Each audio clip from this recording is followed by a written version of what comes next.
Hi there, brothers and sisters. Hi there, brothers and sisters, and welcome to Esoteric Psy, a podcast and institution or website where we talk about esoteric wisdom and psychological knowledge in a practical way so you can apply it in your day-to-day life. With me today is Miss Maddie. She's a philosopher, a life coach, and astrologer as well. So, Miss Maddie, how are you today? Hi there. I am doing so well. Thank you for asking. I'm so happy to be here with you. Dr. Alex Aldana here is a hypnotherapist, an Ayurvedic practitioner, and a professional astrologer. And we are so thrilled to be here and share this beautiful wisdom and insight with all of you. Yeah, we're really so happy that you guys are listening to this first podcast. How was your day, Miss Maddie? My day has been very well. It was spent doing an amazing hypnotherapy session. We learned a lot about anchors. I actually did my hypnotherapy session with Dr. Alex Aldana here. We learned a lot about anchors and just really ensuring that the egoic voices in our head are able to be acknowledged and integrated and just not like really taking over ourselves and our lives. So it was very beautiful. Yeah, for those of you that don't know, when you have very strong emotions, whether it's positive or negative, just to put a label on it, the stronger the emotion, the more your brain kind of absorbs what's happening in the moment and associates certain impulses or certain stimulus to that. So, for example, I was telling Ms. Maddie that one of my anchors is a smell from a Victoria's Secret lotion that an ex had, and I get tense and nervous whenever I smell that, and I'm like, oh. And that's an anchor that I have, right? My sister-in-law constantly listens to the same 5 songs because they get her in a good mood because she attaches those songs to good memories from her childhood. So when she was young, she was feeling really good and she was listening to those songs or watching really feel-good movies, and those are her kind of anchors to feel good. And so we all have anchors. It's just whether we use them consciously or not. And for example, sometimes we're, going about our day and then we're in a bad mood. All of a sudden, we don't really know why, because all these subconscious anchors get triggered. And you don't even know if it was a smell or if it was a memory or whatever, or however you got stimulated, right? So we set up some intentional anchors. We set up some good anchors with some linguistic programming techniques, and we had a pretty good session. I'm glad you. I totally agree. It's just so great because we have these negative stimulus in our life and we can really use tools in our brains and just creating these anchors to overshadow those stimulus and just create a better emotional experience for ourselves. And that's so, so powerful. Definitely. We're getting more tools in our toolbox every day. I just enjoy learning all these different things from all my teachers and applying them in consultation with my patients. A little bit about myself. I've been kind of a Freemason for over 10 years now, 11 or 12. I'll do the math later. But around that, I've been kind of in the esoteric schools of wisdom for a while, and Miss Maddie has been in this for a little bit less time, but she's learning as well, and I love having her fresh energy and perspective. She's just such a valuable asset to have on this podcast. Miss Maddie, what's our topic for today? So today we are going to be talking about the 4 elements and how they play a role in our mind, body, and spirit, and how it's just very essential to the practice of astrology. It's awesome that you mentioned mind, body, and spirit. The Ayurvedic schools also say that, whatever affects your body, sooner or later affects your mind, and sooner or later affects your spirit, right? And and it works the other way around, right? Whatever affects your spirit will sooner or later affect your mind and affect your body, and whatever affects your mind can go either way. So we are going to talk about specifically some physical and mental qualities of the 4 elements, how we find them in us, and actually have a background for those of you that are watching this. I think most of you are listening to us, but for those of you that are watching this, I have a background with the 4 elements. So what are the 4 elements, Miss Maddie?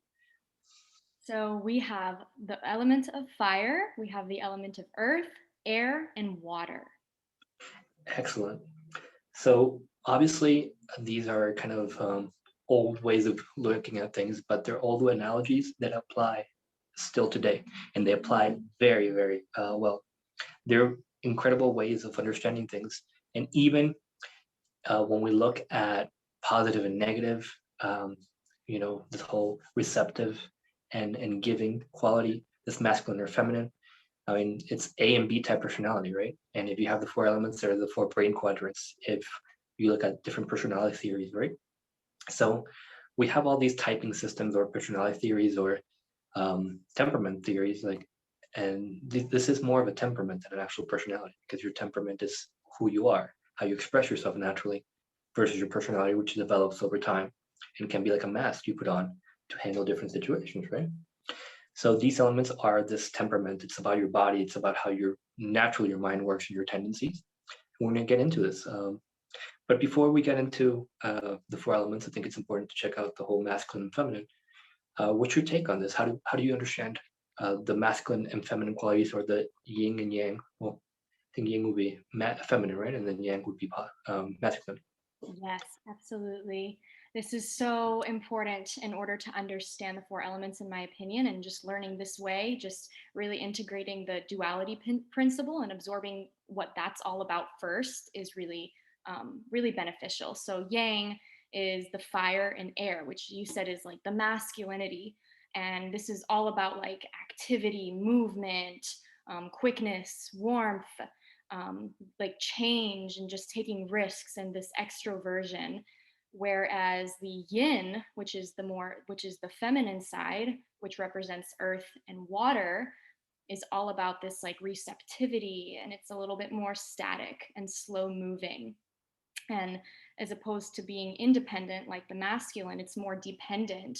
And we, in the with the yin, we seek security, and there's more introversion here and introspection. And this energy, I think it receives so much from the world around it instead of giving. Like the masculine would just give, give, give, and take this action. So sometimes, because it's absorbing so much, this can cause like a need for, asserting yourself and making boundaries and having this like isolation from the world. Yeah, definitely movement. I think you said extroversion, movement are very key words with this, right? And obviously they're expressed differently. For example, in fire and air that are masculine, it's important for listeners to understand that when we talk about yin and yang or masculine and feminine, not all men are 100% masculine and not all women are 100% feminine. We have these elements in us and they're just named for doing it, right? For labeling some energy in us that is yin or yang or masculine, feminine, or passive or more active. And we don't need this in our day, right? Because we are outside and working and doing stuff, and that's our kind of yang energy being expressed. And then we have to go in our home and rest and sleep and go back into our comfort zone. That's okay. Being in your comfort zone is not bad. Being excessively in your comfort zone is obviously limiting in growth in some ways. But when you go to bed and sleep, I mean, that's your comfort zone. When you meditate, it's also you're going and being receptive, right? Well, it can be a little masculine because being sturdy, and because the feminine does like to move a bit, even though the elements themselves are static. And when we speak about like the sexual expression in your body, most women do like to be seen and shine and move and communicate. So a community is a very big feminine aspect, right? And the need for the other. So how should we start, with the feminine or with the masculine? What's your opinion? Maybe we can start with the masculine. Oh, that sounds great. How about air? I'm a very airy person. I think you have some air in your chart as well. Oh yeah, let's definitely start with air. Let's go through with the most etheric. So different schools of thought will give you 4 or 5 elements, and in this case, when we look at Ayurveda or the Vedic schools, they have the 4 elements plus ether, but ether is empty space; it's in everything. So we're not going to really contemplate that. And we're sticking with the 4 elements. Air is about mental activity mainly, right? How do you understand air to be, or the qualities of air? How you move, how it's expressed in the mind and the body. So, what first comes to mind, and how I can personally relate to this element as just being very social, very curious, and intellectual, thriving off of mental stimulation. They're very talkative. Air signs are just constantly seeking new things, and they're, moving from one topic to the next in their mind. And they just are really wanting to experience these strong, interactive, and communicative experiences. And a really nice way to look at this and even compare it to like the actual element of air and wind itself is air and wind is always moving over everything and touching over everything. And that's so representative of the element itself and how it plays a role in our mind, because air signs are just so quick of wit and just always moving and moving and moving mentally. Yeah, sometimes that energy can be expressed physically as well. Like my stepson has a lot of air in his chart, like a lot. He's Gemini, rising with a Gemini sun. Of course, like he's always chittering and moving around. It's like, oh, he's hyper. No, he's just a Gemini. That's just the way they are. It's just the way we are. We like to move and make hand expressions and be fun and whatever. And it's kind of the who he is, right? I think there's too much nowadays on, oh yeah, he has ADD or whatever. Even people that have ADD, studies have shown they're able to concentrate very intensely when they're really interested in something, right?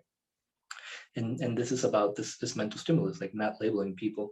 I know this categorizing as four elements might be seen as labeling, but it's really understanding the nature of a person. It's not limiting them just to that, right? And there's ways we can increase the air in ourselves, right? So how do we increase the air in ourselves? By moving, right? People that have too much water and too much earth, they need to move, right? People that have a lot of air, maybe they need to move a little bit less. Yeah, have a little more structure, a little more discipline, because air, because their mind is so quick and moving from one thing to another. Sometimes they have a hard time materializing their thoughts and bringing it into this conscious realm, right? Manifesting, for example, if we look at the three air signs, which is Libra, Gemini, and Aquarius. A lot of people think Aquarius is water sign, but it's not. It's a water bearer, right? But it's a very mental energy.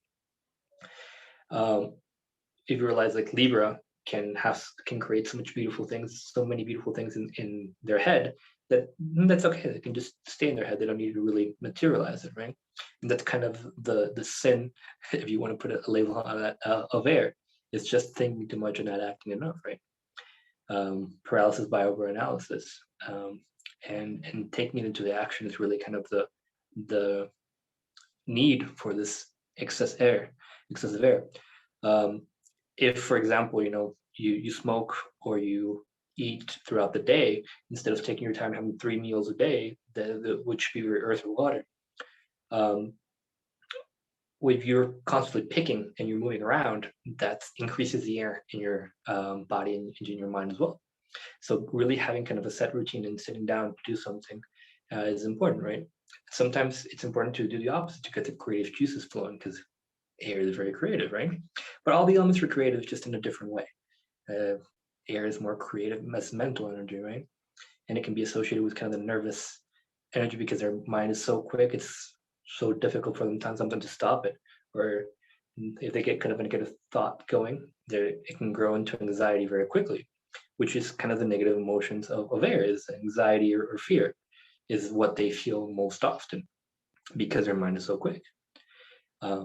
Anything else you want to kind of add?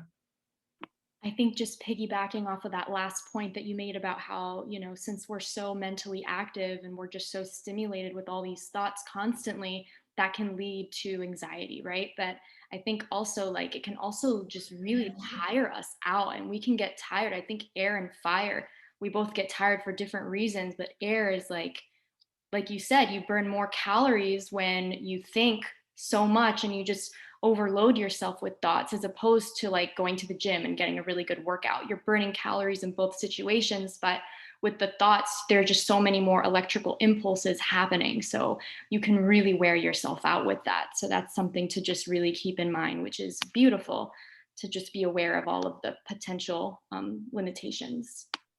Yeah, air can definitely wear themselves out, more so mentally, just because of all the mental activity, like you said, right? Yeah. And fire can wear themselves out in other ways with their passion, right? which is different than emotion. We'll get to that in a bit. But yeah, physically it can show up in kind of a colitis, just excessive air in the gut in general. So the one of the main ways where this manifests with this fear and anxiety manifests is in the colon, right? So a lot of colitis or different illness of the colon could be an excess of air in their body.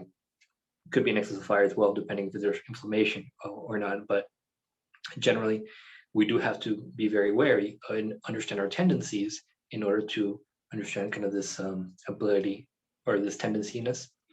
But it's important to also understand if we have percentages of all the four elements, right? No one has zero earth, because otherwise we wouldn't have a body, in general. Uh, so as we understand our percentage, because a lot of people have a lot more earth in their personality and in their body and in their bone structure, right? I'm a Virgo rising. When we're relating this to astrology, because we're astrologers, it's what we know, and it's astrology is kind of an ancient way of understanding the world and our body and both our inner and our outer world. But it's not necessarily linked to astrology. You can have like an Earth rising and be more air because more planets are there, or like your sun is in air, or whatever. So it's not quite as simple as that, even though your rising sign does tell you a bit more about your body, right? But for example, the ascendant ruler can have a lot of influence, and we have some astrology courses on esotericsci.com. We're working, we have them, but we're putting up on the website pretty soon. Miss Maddie, I think that's enough for air. What do you think? Should we move on to? So I think we can move on. Yeah. Okay.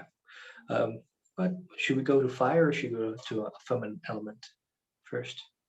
Ooh, yeah, maybe we can do that. We can transition over to a feminine element. Earth. Oh, yeah, that's exact opposite of air. Yeah, of course. Very good one to get into.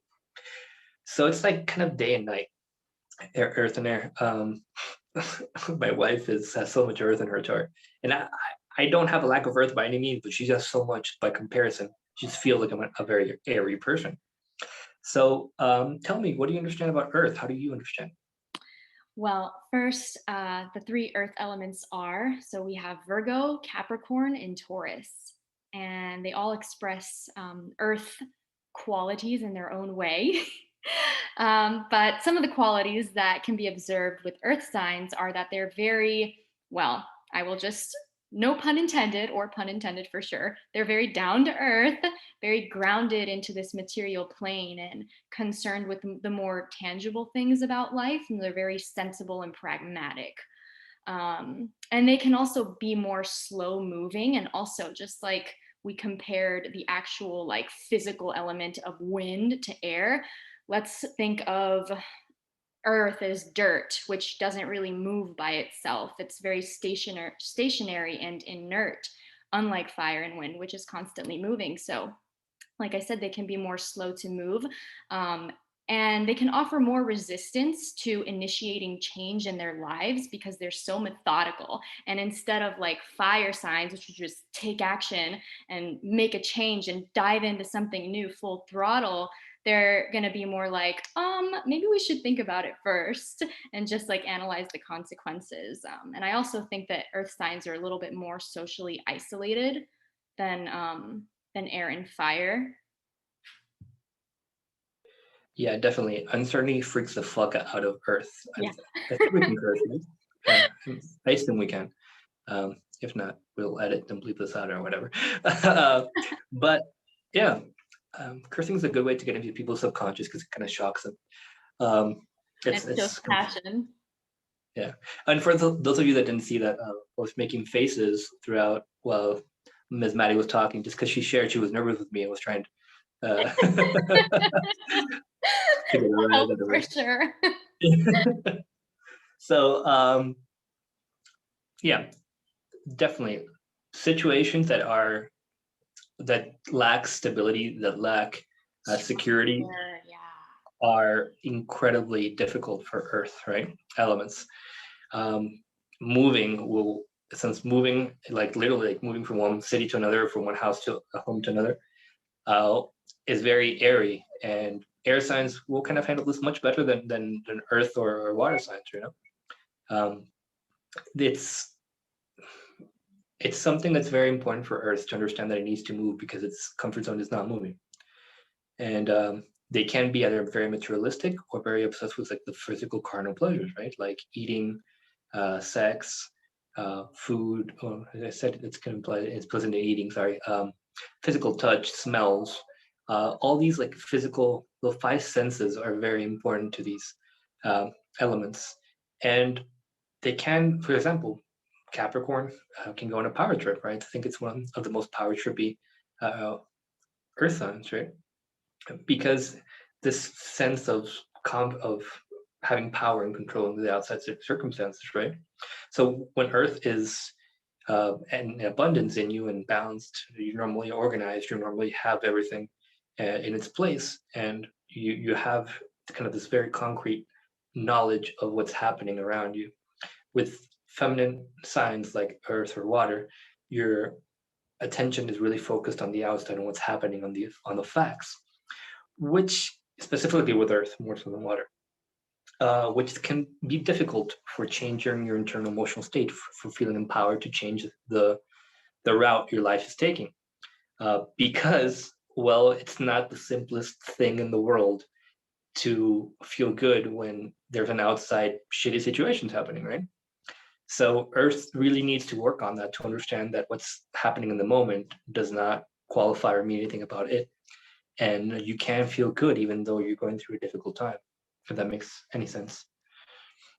I don't Absolutely. know if we're touching on um, maybe what are we lacking as far as explaining Earth? Maybe physical manifestations, or what are you?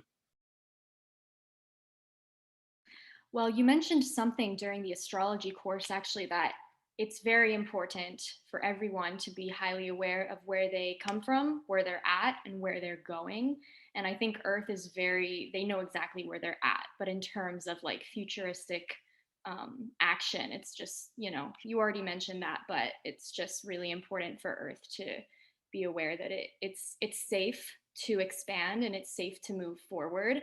And yeah, just building that trust. I think it's so important to build trust in yourself and in the universe, and just feel like it's okay. You are safe, and it's a part of life to just constantly ebb and flow and just move forward with Yeah. uncertainty. And resentment and or jealousy is very Earth kind of a feeling. It could be water as well, but no, I think more so Earth can be kind of this whole thing of resentment and jealousy. Um, when yeah, it's okay to take a chance, like you said. Uh, Capricorn, out of the Earth signs, I think since it's cardinal, since it's kind of this four energy, would be like the least. When you said it would apply least to Capricorn than the other Earth signs, because well, Capricorn really knows what it wants. But as far as the other Earth signs, yeah, maybe it's but this is what's happening right now. This is my reality. But yeah, but you can change it, right? And changing it is really not Earth. Earth is static, right? So, for example, fire that loves this passion of change and needs to change, that would be something that's different. So, like when your body has too much earth, it can be heavy, it can dry. Like dry skin is kind of this earthy uh, sensation. It could be air as well, but more earth. And this heaviness, or like tumors, can be very earthy as well. Excess of fat, of just in general, the static kind of excess of mass and energy, and just focus, like we said, too much on the earth, on the cardinal pleasures of the flesh, or materialistic, right? It can be materialistic as far as the body, or materialistic as far as only these material things, or these material things are important to me. For example, Taurus, if it doesn't have its own stuff, it doesn't have material like safety, it freaks out, I think, more so than the other elements. Oh, yeah, also Capricorn, right? Um, Virgo might have less of a issue with that. But when speaking about this, it is very important to understand that materialism is a very earth kind of issue, right? Um, Fire might be more hung up with materialism just because of its image, or its the power involved in it. But this material safety is also very important. I think we covered most things, right? I think we can move on to fire. Another There it is. beautiful. How do you understand this fiery essence, Miss Maddie? Well, fire is definitely one of my favorite frickin' signs. And the three signs that, or quality elements, sorry. The three signs that comprise the fire element are Sagittarius, Aries, and Leo. And when I think about fire, I automatically just think of like this strong passion, and fire signs are so driven and action oriented. They're usually very extroverted and energized. They can be competitive and aggressive if the energy isn't channeled in an expansive, positive way. More prone to leadership, and they're always just changing and making new things and wanting to just make things better in their own way. And I can compare it to the physical element of fire. Like fire itself is always in motion, it's always rising, it's always active. So that is my interpretation of the fire element. Yeah, I think passion, doing, and change are very key things, right? And like you said, when you need to do something and it's not channeled correctly, it can turn into aggression, right? When you see like a very fiery kid, he's gonna be kicking like a can. You know, it's not very creative to just be kicking a ball or a can. Of course, there are athletes that make this incredibly creative and complex, right? And dominate on. But it's not normally like this intense mental energy.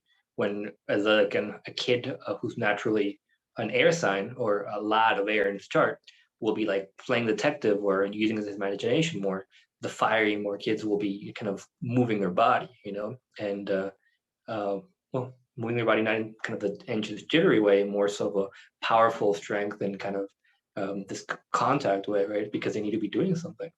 Um, and but fire can wear itself out. You know, if you have a bonfire, you need a lot of wood to keep it alive. So, like we said earlier, this mental energy that can wear yourself out mentally in air is now this physical and passion that can wear yourself out even emotionally, because rage is definitely the anger of rage is definitely, I think, the most uh, important or notable negative emotion that fire feels. Um, I mean, even people that are, give me a second, my turn to saying my batteries. Even people are that are scared, if they're fired, they'll turn that fear into anger quite quickly. So even if the initial um, emotion is one, they'll turn into another. I think we failed to mention uh, sadness in Earth, but I think it's more of a resignation because Earth and water can share a lot of the same similar emotions. But fiery people, like that'll show up in their fiery skin when you don't have too dark of skin, you have kind of a reddish kind of or even yellowish complexion to you, right? When you have this excess of fire in the fire is digestive fire in your gut, the change that transforms uh, the elements in like carbs into sugars and proteins into amino acids and such, right? So there is this digestive element to fire and this inflammation um, that does do beautiful things for your body, but in excess, it can wear you out. The typical fire signs that they'll hit, 35 or 40, and then they'll have a beer gut because they're incredible athletes. And the hair in fire signs tends to either tend to have a very big forehead or white hair because that energetic fire, that passion will burn your hair out, right? But when we talk about all these physical energy, when you age and you don't have an outlet for that fire, or you stop, that physical working out, that fire can turn normally against you, because like we know, a perfect machine is a machine that doesn't that uses all the energy in a very channeled manner for its action. So a perfect machine would produce no noise and no heat because everything is channeled exactly where it would need to go. And when we don't channel this fire specifically, this energy of fire, it can wear us down and wear down our body. So these fire elements can have a lot of injuries throughout their lives, specifically, fire, obviously being cut and fire and all these kind of injuries in their body because it's not being channeled appropriately, and it's being wasted and kind of wearing the body down. I don't know if I explained myself correctly. Absolutely. Absolutely. That was beautiful.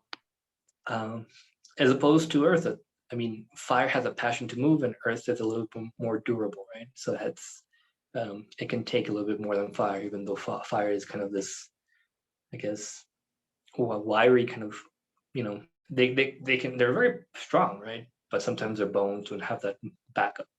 I can't back it up what their muscles can catch, right? Um, so, for example, if you have a lot of earth, you probably have never broken a bone in your body. Like I have a lot of earth in my chart, and I think I broke my bone once when I fell from, I think when I was 3 or 4. Must have been like 4 years old, and I fell from pretty high distance. That's the only time I've ever broken something. But I've been hit a lot, and I've fallen a lot. I've done a lot of things to my body, never broken anything. Um, so yeah, that earth can be a very good thing to back up on. What's the last element we haven't covered? Water. Oh, So how do you understand water? one last thing though that I would love to just recommend for those of you who have like an abundance of fire in their chart.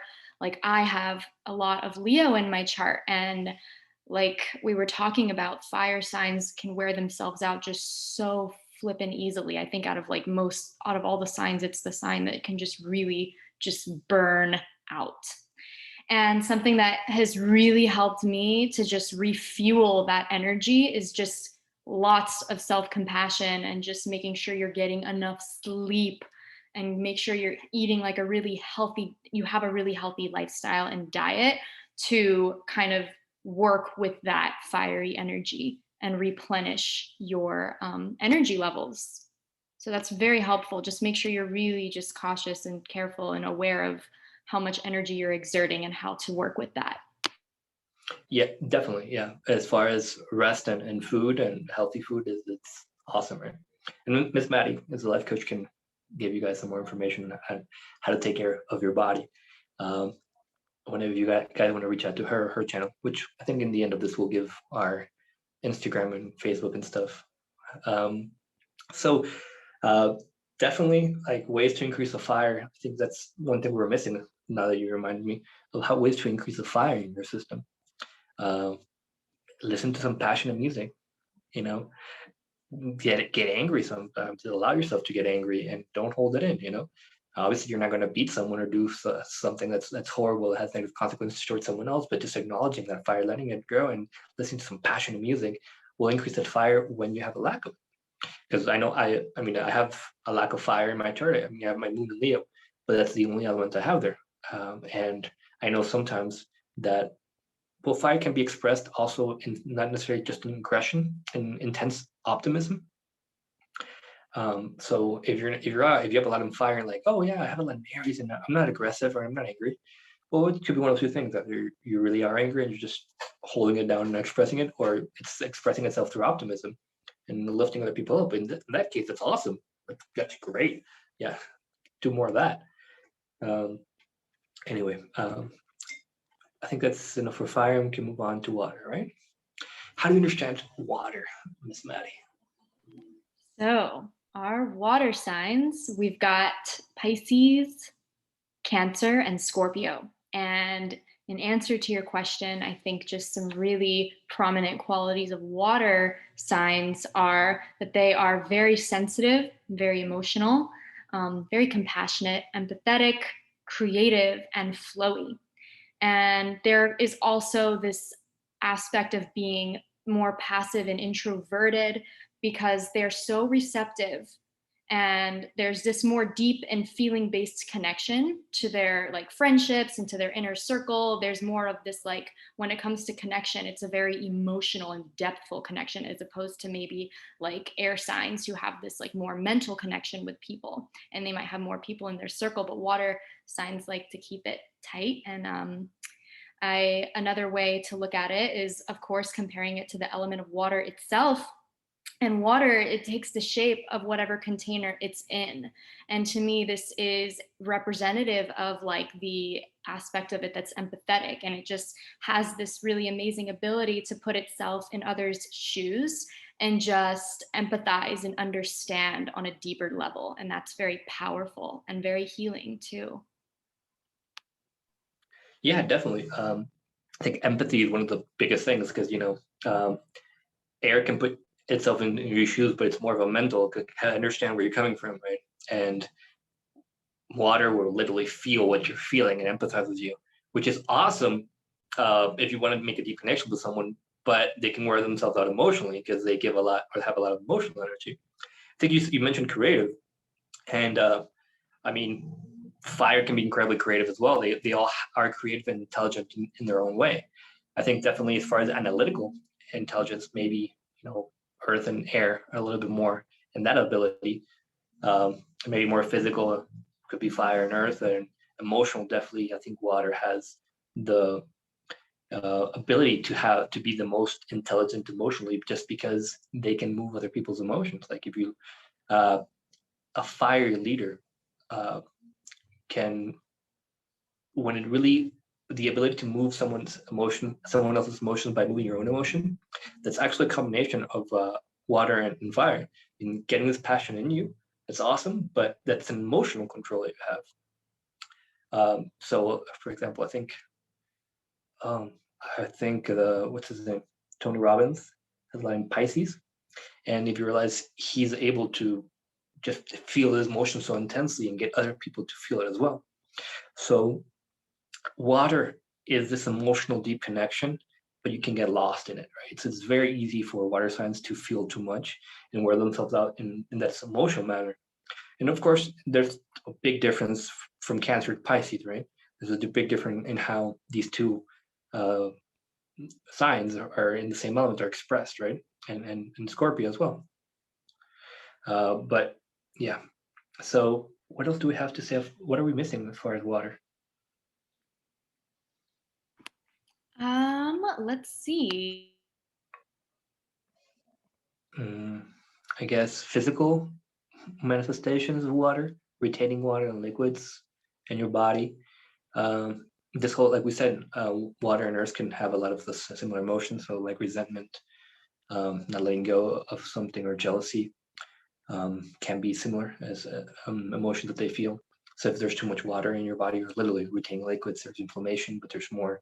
So, the retention of water more than the actual fiery redness of the inflammation.